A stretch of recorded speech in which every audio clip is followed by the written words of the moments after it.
పరిశుద్ధ గ్రంథం అనుకుంటున్న ఈ బైబిల్ మీద చాలా మంది వాళ్ళకి నోటుకొచ్చినట్టుగా బైబిల్లో బూతులు ఉన్నాయని, పాస్టర్గా పిలువబడుతున్న వాళ్ళు కూడా మళ్ళీ క్రైస్తవ్యాన్ని విడిచిపెట్టి ఈ బైబిల్ నిజం కాదని చెప్పి వారికి చెప్పకపోవడమే మంచిదని నా అభిప్రాయం. మరి ఇలా సైలెంట్గా ఉండిపోతే వాళ్ళు చెప్పేదే నిజమని అనుకుంటారు చాలా మంది.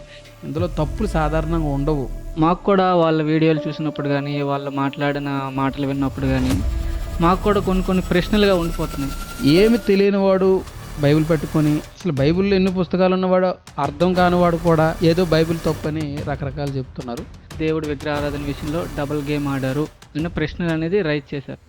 నిర్గమాకాండం 20:3-4 వచనాల్లో నేను తప్ప వేరొక విషయంకి వచ్చినప్పుడు పాత నిబంధనలో ఈ విగ్రహారాధన అక్కడ చెప్పొచ్చు కదా, యాకోబుకి ద్వితీయోపదేశకాండం చూపించావు, అక్కడ విగ్రహారాధన చేయకూడదని స్తంభం నిర్గమాకాండం కూడా చెప్పు. మరి విగ్రహారాధన నచ్చిన దేవునికి యాకోబు విషయంలో అప్పుడు దేవుడు ఎందుకు చెప్పలేదు?